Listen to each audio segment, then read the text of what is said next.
कह रहे हैं कि कभी कभी मेरा मन नाम जप करते समय इधर उधर भटकता है और कभी कभी मुझे नाम जप करते हुए नींद आने लगती है। तो महाराज जी ऐसे में हाँ, क्या करूं? दोनों बातों में सावधानी रखनी है। ये सबका प्रश्न है, लगभग ये सबका प्रश्न है कि मेरा मन जब भजन में हम बैठते हैं तो भागता है। ये अर्जुन जी से लेकर बड़े बड़े साधकों का प्रश्न है। तो जहां जहां मन संसार में जाए वहां वहां से हटा करके हम नाम में लगाएं, या जहां जहां संसार में जाए वहां वहां हम भगवान को देखने की चेष्टा करें। इस वस्तु के रूप में भगवान, इस व्यक्ति के रूप में भगवान, इस स्थान के रूप में भगवान, क्योंकि भगवान के सिवा कोई नहीं है। इससे हमारा मन शांत होने लगेगा। जहां जहां जाए वहां से हटा के नाम में लगाना, या जहां जहां जाए वहां भगवान को देखना। और तीसरी बात, अगर हम कुछ नहीं कर पा रहे हैं तो नाम पर ध्यान दें। हमारे मन से सब कूड़ा करकट निकल रहा है, जो गंदी बातें हमारे मन में भरी थी वो सब डिलीट हो रही हैं नाम जप के द्वारा। ऐसी भावना करें तो मन निर्मल होकर, ये 3 साधन बताए, इससे मन आपका एकाग्र होने लगेगा। रही नींद की बात, तो भोजन पर ध्यान दीजिए। भोजन सात्विक होना चाहिए। प्याज, लहसुन, मांस, मदिरा, अभक्ष्य भोजन, ये सब अगर त्याग कर दोगे तो शतोगुणी भोजन और 6 घंटे की निद्रा। अगर आप जो नींद ले रहे हैं वो 6 घंटे तो होना चाहिए। स्वस्थ शरीर के लिए 6 घंटे आवश्यक है।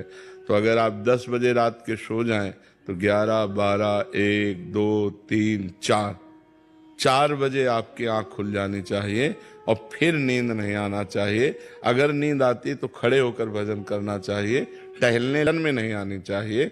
नींद को नींद के समय में अच्छे से दे दो, 6 घंटा सोने के लिए दे दो, और इसके बाद फिर उससे लड़ाई लड़ो। फिर उसको मतलब आलस्य प्रमाद में समय नष्ट नहीं होना चाहिए। जैसे हमें बैठे नींद आ रहे तो हम खड़े हो गए, खड़े भी हमें परेशानी हो रही तो हम टहल रहे, पानी मुंह में डाल रहे हैं, मुंह में पानी डाल के मुंह पोंछ करके फिर हम भजन में बैठते। लड़ाई लड़नी पड़ेगी तब नींद पर विजय प्राप्त होती है। तो दोनों साधनों को देखे।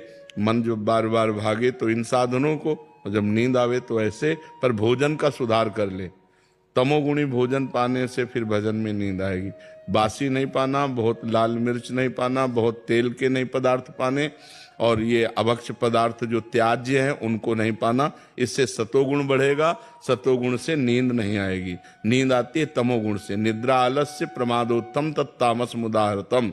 तमोगुण से ही नींद, आलस्य और प्रमाद की उत्पत्ति होती है, वही हमें परेशान करता है। तो सतोगुणी भोजन पावें और थोड़ा भोजन पावें। अब दबा के यहां तक भोजन पाया तो फिर तमोगुण तो हो ही जाएगा। अगर हमारा 8 रोटी से काम चलता है तो हम 5 रोटी में लावें धीरे धीरे। वैसे 24 घंटे में शोध किया गया तो 400 ग्राम अन्न से भरपूर स्वस्थ जीवन चल सकता है। पर अपने देखो, किलो 2 किलो तो एक बार में हो जाता है, सब्जी दाल सब मिला के खान पान। अब पानी चाहिए, जैसे हम 1 किलो अन्न पाए तो हमें 2 किलो पानी चाहिए, उसमें डबल पानी तो हमें चाहिए ना। और फिर वायु के लिए जगह चाहिए। पेट में थे, अब पेट में दबा के अन्न ही भर लिया, फिर पानी तो ऊपर सांस फूल रही है और भजन में मन नहीं लगेगा, प्रमाद स्थिति। अल्पाहार, थोड़ा भोजन पाए, अच्छे से जल जितनी आवश्यकता है 3-4 लीटर 24 घंटे में तो जल चाहिए ही, और वायु के लिए जगह खाली रहनी चाहिए। तो साधक साधना कर सकता है। नहीं तो अब होड़ लगाकर भोजन पाने वाले हैं कि हम तो भी भजन नहीं होगा। जिसका भोजन नीरस उसका भजन सरस, और जिसका भोजन सरस उसका भजन नीरस। पक्की बात समझ लो। भोजन में बेस्वाद पाना चाहिए, दाल रोटी सब्जी उसमें कोई स्वाद, लेकिन स्वाद नाम में लेना चाहिए। राधा राधा राधा